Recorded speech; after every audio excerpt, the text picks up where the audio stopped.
බෙලවක් අතර තනි වෙලා ඉන්නේ කාවද ගන්න කියලා හිතා ගන්න බැරුව වීඩියෝ එක වෙනකම් බලලා මේ දෙන්නගෙන් කාවද ගන්න ඕනි කියලා කමෙන්ට් එකක් දාගෙන යන්න. ඉතින් ළමයි මං අද ගියේ මෙන්න මේ පුංචි මුදලාලි කරගෙන යන පින්සර ෆ්ලෝරා එකට. මුලින්ම මං කියන්නම් මෙයාලගේ තියෙනවා ෆ්‍රෙෂ් ෆ්ලවර් බ්‍රෝකේ. මෙයා කස්ටමයිස් කරලා මෙන්න මේ වගේ මගේ අතේ තියෙනවා වගේ ලස්සන මල් බොකේ ෆ්‍රෙෂ් ෆ්‍රෙෂ් දාලා ආටිෆිෂල් මලුත් කරනවා ෆ්‍රෙෂ් මලුත් කරනවා. මම මේ පෙන්නන්නේ ෆ්‍රෙෂ් ඒවා. මේ ටිකේම අපේ දනුට එක දිගට ෆ්‍රෙෂ් ෆ්ලවර්ස් එන ඉඳන් මටත් හිතුණා ෆ්‍රෙෂ් ෆ්ලවර් බ්‍රෝකේ එකක් ගිහින් දෙන්න ඕනි කියලා. ඒත් හරියටම ගන්න තැනක් හොයාගන්න බැරුව වෙයිද තමයි මට මෙයාගේ ෂොප් එක ආුනේ TikTok එකෙන්. මේ මම පෙන්නන්නේ එයාගේ තියෙන ආටිෆිෂල් මල් බොකේ කලෙක්ෂන් එක. ඉතින් ඔයාලට මෙතනින් කැමති එකක් තියෙනවා නම් එයාට කියලා ඔඩ එකක් දාගන්න පුළුවන්. මෙන්න මේ මගේ අතේ තියෙන ලස්සන මල් බොකේ එයාම හදපු ඒවා. එයා මේ බිස්නස් එක පටන් අරන් මාසයක්වත් නැහැ. මාසයක් ඇතුළත මේ වගේ ලස්සන ෂොප් එකක් දාලා ලස්සනට පිළිවෙලට වැඩක් කරගෙන යනවා.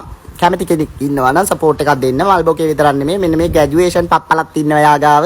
මාරම කියුට් අලි පැටවු ටිකුත් ඉන්නවා. ටෙඩීස්ලා ගොඩාක් තියෙනවා. එයාට කැමති මේ ඔයාට කැමති ටෙඩී කෙනෙක් එයාගෙන් ඕඩර් කරගන්න පුළුවන්. පුංචි ටෙඩීලා මල් වාස් තියෙනවා. ආයේ මෙන්න මේ වගේ විසිතුරු භාණ්ඩ ගොඩාක් තියෙනවා. රුපියල් 1000 ඉඳලම ඉහළට ඔයාලට කැමති දෙයක් ගන්න පුළුවන්. එතකොට ටෙඩීස්ලා ඉන්නවා. මෙන්න මේ ටෙඩිය තමයි මං ආසමික.